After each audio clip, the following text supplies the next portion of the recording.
साधारण को असाधारण बनने में वक्त लगता है।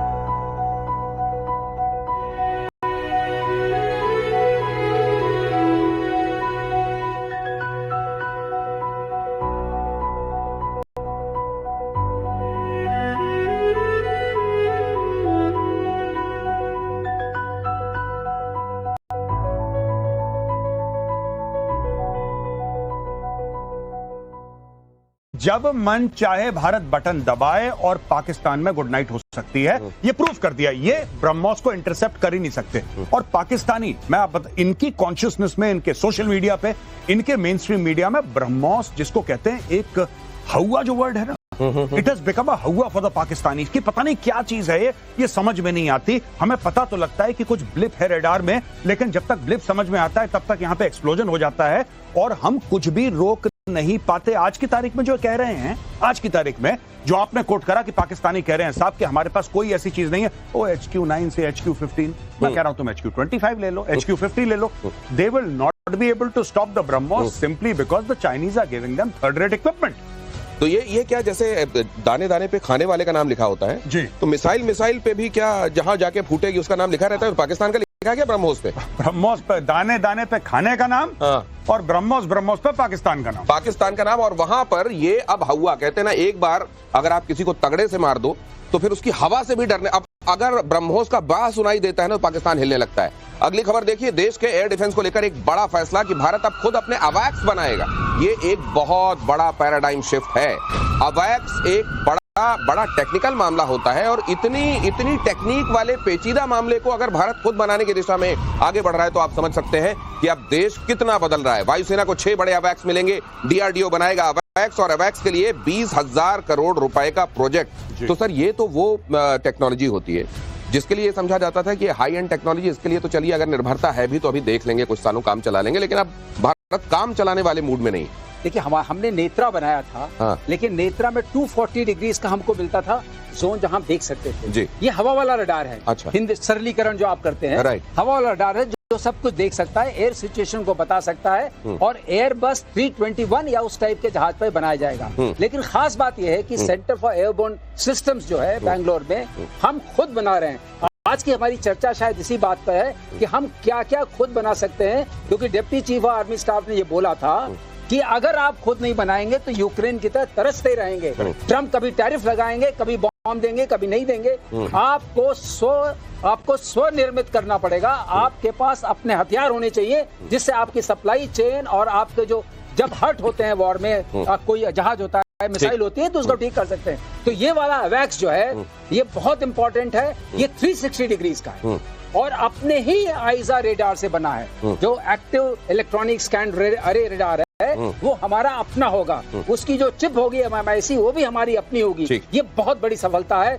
इसके बाद आप देखिएगा, अगर आपके पास ऊपर से देखने वाला सिस्टम भी आ गया और ये ISCCS के साथ कनेक्ट करता है, आकाश तीर के साथ कनेक्ट करता है, सैटेलाइट वगैरह सबके साथ कनेक्ट करता है, तो पूरी क्षमता आपके पास अपनी आ रही है। ये जो देखने की आप जो आप कह रहे हैं सर, मुझको तो इसमें वो डायलॉग याद आ रहा है फिल्म का कि तब मारेंगे जब गोली भी हमारी होगी, बंदूक भी हमारी होगी। अब ये गोली बंदूक सब हरा हथियार हमारा है। DRDO ने बनाया ब्रेवो रेडार। ये रेडार जरा समझते हैं। हमको प्रतिबंधों से बचना है तो जहाज भी हमारा होना चाहिए, रेडार भी हमारा होना चाहिए, मिसाइल भी हमारी होनी चाहिए, जगह भी हमारी होनी चाहिए और टारगेट भी हम जाके फिर भेदेंगे उसके अंदर। अपनी शर्तों पर अगर जीना है पूरे तौर पर तो फिर हर कुछ आपका होना चाहिए। दिशा में भारत मजबूती के साथ बढ़ रहा है। अब ये जो कहा गया ये आपका जो रेडार है वो रोटेट नहीं करता, असल में उसकी बीम रोटेट करती है। तो जो हमने अभी तक रेडार को ऐसा घूमते हुए देखा है जब कभी वो अपने शिकार को समझ रहा होता है, ट्रैप कर रहा होता है, तो क्या सर अब ये वाला जो हमारा रेडार है ब्रेवो, वो उस तरह की तकनीक पर है जिसमें उसका एंटीना तो एक जगह स्थिर दिखाई देगा और उसकी बीम पकड़ रही होगी शिकार को? थोड़ा जाएंगे एंटीना देखेंगे तो थोड़ा बहुत लो स्पीड पे चलता है, लेकिन एक जब तक चलता है तो 160 डिग्रीज 120 डिग्रीज कवर करता है। अच्छा, ऐसे पहले हम पूरा जब स्कैन करते थे तो हमारी जैसे से बीम चलती थी तो हमें उस रेडार की स्पीड बढ़ानी पड़ती थी। उसका इम्पैक्ट क्या पड़ता था, नीचे जो आप रेडार बहुत भारी होता है, जो बड़ा वाला होता है, तो नीचे बेयरिंग्स वगैरह होती जल्दी वेयर आउट करती थी, खराब होती थी और आपको बाहर से मंगानी पड़ती थी। अब इस सारे उसमें देखेंगे 2 तरह के रेडार इसमें, एक पीसा है, एक ऐसा है। पीसा है पैसिव इलेक्ट्रॉनिकली स्कैन रेडार। इसको आसान में समझाइए ना, हमको आ जाए। आसान शब्दों में यही होगा कि वो एक्टिव होने से वो छोटे में ज्यादा दूर तक देखेगा। अच्छा अच्छा। पीसा होने से थोड़ा भारी रहेगा। थोड़ा तो भारी ग्राउंड रहेगा। बेस्ड जो रेडार्स होंगे मोस्टली पीसा होंगे। तो वो जो पूरा जो पूरा air घूमता है तेजी से वो पीसा है। पूरा नहीं, जो थोड़ा धीरे धीरे ओके ओके ओके, मतलब क्योंकि अभी भी वो 1.20 ऐसा जो है वो ज्यादा उन्नत टेक्नोलॉजी। ओके ओके, तो ये इस मामले में ये टेक्नोलॉजी स्टडी करके खुद को आगे बढ़ाने के मामले में कहते हैं जो भीख मिलती है उसमें से एक बड़ा हिस्सा उन्होंने अपने डिफेंस बजट में लगा दिया है पाकिस्तान ने। क्या वहां पर भी अब मतलब कम से कम थर्मोकॉल वाले ऐसा दिखाई देंगे या नहीं दिखाई देंगे? तब मुझे नहीं लगता कि ऑन अ सीरियस नोट में आपको बात बताऊं, बहुत इंपॉर्टेंट बात है पाकिस्तान के परिप्रेक्ष्य में, उनके कॉन्टेक्स्ट में, कि पाकिस्तानियों को एक्चुअली चाइना ने कोई टेक्नोलॉजी दी नहीं है। जो आप थर्मोकोल की बात कर रहे हैं, आपने मजाक में करी, एक्चुअली दैट इज करेक्ट। वो गलत बात नहीं है, क्योंकि पाकिस्तानी क्या है कि चाइना जैसे JF-17 थंडर की बात कर रहे हैं, JF-17 की थंडर की बात करी तो वह बहुत बढ़िया जहाज है, चाइना का है, फलाना ढंग का। China is just giving them the parts and Pakistan is assembling. Pakistan में R&D के नाम पे जीरो है, they don't spend any money. और ये जितना पैसा है चाइना जो फंड देता है, वर्ल्ड बैंक जो फंड देता है, घुमा के वापस चाइना चला जाता है, वहां से इनके पास आ जाता है। चाइनीज कंपनीज इनको कट देती हैं 10% पे। आसिम मुनीर बिका हुआ है भाई साहब। बेसिकली क्या है कि R&D का कोई स्कोप नहीं। सर आप please expand. I just want to say one thing, जो हमने रेडार की बात की ना, उसमें एक चीज जोड़ना चाहता हूँ। क्यों ये मुश्किल है? हमने जो आइजा रेडार बनाया उसके लिए आपको MMIC चाहिए। ये क्या है? मोनोलिथिक माइक्रोवेव इंटीग्रेटेड सर्किट, और टेक्नोलॉजी ये है। अच्छा। एक छोटा सा वो RF ट्रांसपॉन्डर है, वो चाहिए, उसके कई हजारों लग करके एक आइजा रेडार बनता है या पीसा रेडार बनता है। ये टेक्नोलॉजी LRDL में DRDO का एक लैब है, उसने डेवलप की, उसमें दशक है। अच्छा, ऐसा नहीं कि आपने एक दिन में नहीं हो जाता, कुछ नहीं होता एक दिन में। और कोई दे दे जैसे चीन, टर्की, ये सब आपको गैलियम आर्सेनाइड की जो टेक्नोलॉजी उसको हार्नेस करना पड़ता है, उसके बाद लगते हैं दसियों साल, पूरी शक्ति लगती है, तब जाके ये शक्ति पैदा हुई है। उसके बाद आप देखते हैं आइजा रेडार, उसका पीसा रेडार, उस सारे रेडार आने लगते हैं, हर चीज हल्की भी होने लगती है, बैटरी भी कम लगने लगती है, ये सारी चीजें बनती आती है। ये पीके श्रीवास्तव सर ये कह रहे हैं कि केवल जज्बे से नहीं हो जाता ये काम, जज्बे के साथ आपको मेहनत बहुत लगती है और दशकों दशक की तपस्या लगती है, तब ये चीजें बनती हैं। इसलिए वहां का मामला क्या होगा, कहां की बात कर रहा हूं मैं, पाकिस्तान की, वहां का मामला क्या होगा ये बताने की आवश्यकता नहीं है, लेकिन अगली साल पहले मैं फैक्ट बता रहा हूं, this is not to make a political statement. ना मैंने सुना इतने हथियार खरीदते हुए फौज को, ठीक, ना मैंने सुना इतने हथियार बनते हुए। ये पूरा आत्मनिर्भरता का मामला तो पैक हो चुका था काफी हद तक। कुछ थे जो जुनूनी टाइप के लोग थे जो लैब में लगे हुए थे बनाने के लिए, मैं उनकी बात नहीं कर रहा, बट दे वर सक्सेसफुल। जैसे सर हैं, सर ने बात करी कि आकाश के ऊपर सर ने काम करा। They were successful not because of the government, they were successful in spite of the government. और उस जमाने की सरकार ने कोई कसर नहीं छोड़ी कि ये लोग फेल हो जाएं, उसके बावजूद ये सक्सेसफुल हुए। पहली बात मैं आपको ये बता दूं, पहली चीज। दूसरी चीज है कि जब दूसरे देश खरीद रहे हैं, ये क्यों ऑपरेशन सिंदूर के बाद अचानक आकाश आकाश आकाश? उसके पहले आप और मैं बात करते थे आकाश के बारे में, कभी आपने सुना कि तीसरा देश बात कर रहा है आकाश के बारे में? क्योंकि आपने आकाश को या आकाश प्राइम को, ये तो एक टेस्ट हुआ था हाई एल्टीट्यूड में जो आपने दिखाया था, आपने इसको रियल लाइफ बैटल सिचुएशन और सिनेरियो में आपने बोला कि लो ठोक दिया। अब लोगों ने बोला अच्छा ये तो काम भी करता है, और आपने दिखा भी दिया काम करते हुए। पाकिस्तान जितना झूठ बोले कि हमने ये कर दिया, ऐसा कर दिया, वैसा कर दिया, देखिए पाकिस्तान को कितने ऑर्डर मिल रहे हैं, चाइना को कितने ऑर्डर मिल रहे हैं, आप ये बताइए मुझे। कि चीन को बड़ी भरमार हो रही है चाइना की, ये सारी की सारी चीजें ब्रह्मोस दे दो, स्वाति रडार दे दो, आकाश दे दो, आकाश प्राइम दे दो, ये दे दो। ये क्यों?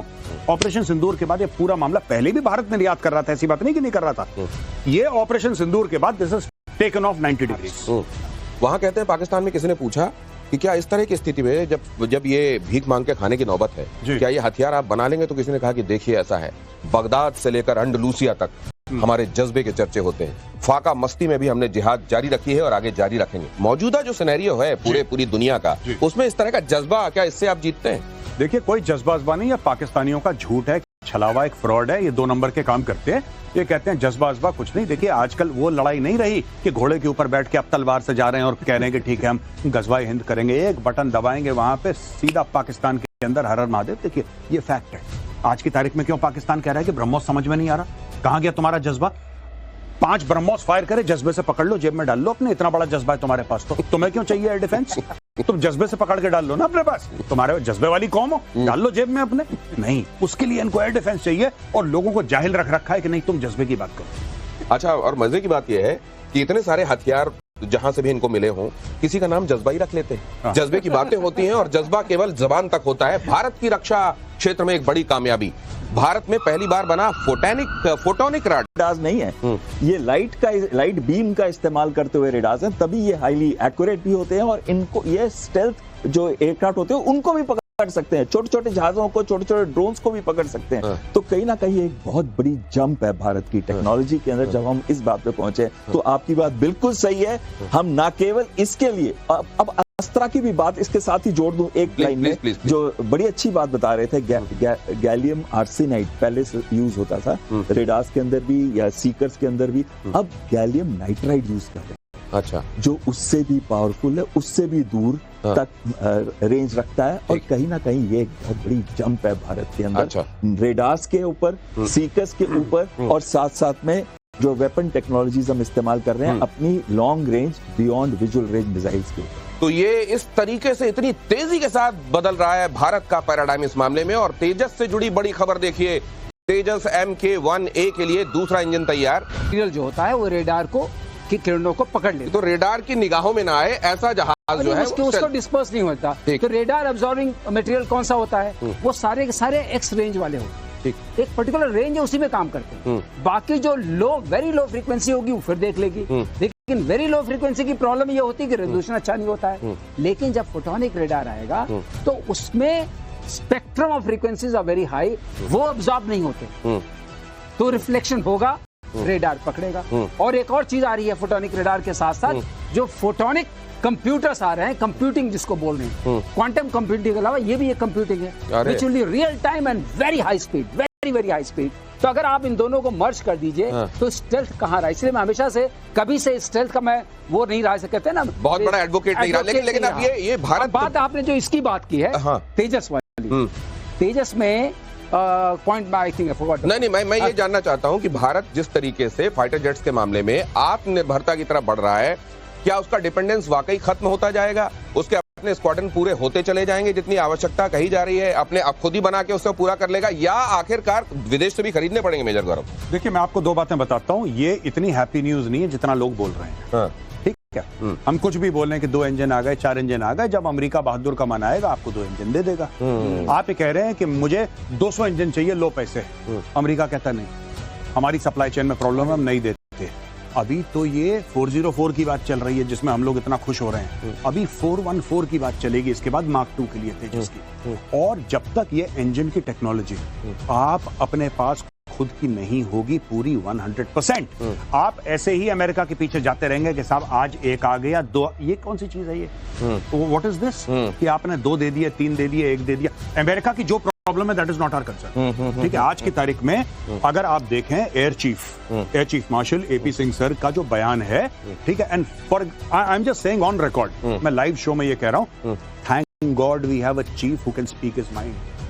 इसके लिए जो मॉरल कैरेक्टर चाहिए, जो एयर चीफ ने बोला है, salute to him and hats off, बहुत बड़ी बात है। मैं आपको बताता हूं इसमें क्या स्टोरी है आज की तारीख में।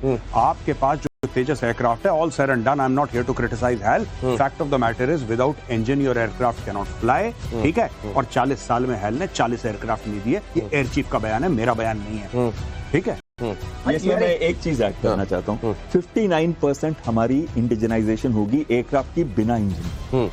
तो मतलब आत्मनिर्भरता 59% ही रही बगैर इंजन के। और अब इसका रेट ऑफ इंडक्शन भी देख लें, 6 जहाज आएंगे मार्च 2026 तक, 16 आएंगे मार्च 2027 तक। शॉर्ट टर्म के लिए हमारे को एक 5th जनरेशन फाइटर की जरूरत है, चाहे हम Su-57 चूज करें। मैं कभी नहीं कहूंगा F-35 लें, क्योंकि Su-57 के साथ ट्रांसफर ऑफ टेक्नोलॉजी सस्ता भी है, $40 मिलियन का है, और साथ में को प्रोडक्शन कर सकते हैं। हमने Su-30 MKI के लिए जितना इंफ्रास्ट्रक्चर तैयार कर रखा है उसका इस्तेमाल हो सकता है, उसका कुछ इंफ्रास्ट्रक्चर का इस्तेमाल हो सकता है, और लॉन्ग टर्म हमारी जो हेल्प करेगा, हैंड होल्डिंग सर, आप ये जो बता रहे हैं 59%, ये मास्टर सर, ये आत्मनिर्भरता इंजन के मामले में कब आएगी हमारी? इंजन के वही बता रहे हैं, जो इसी बात को चर्चा को आगे बढ़ाते हुए आप देखिए, जो हमने लाइन सेटअप की है, पहले HAL ने 2 लाइन सेटअप की, 8 एक लाइन का प्रोडक्शन था, 16 थी, अब एक और सेटअप कर दिया है। इसका मतलब आप एरो स्ट्रक्चर्स बना सकते हैं 24 इन अ ईयर।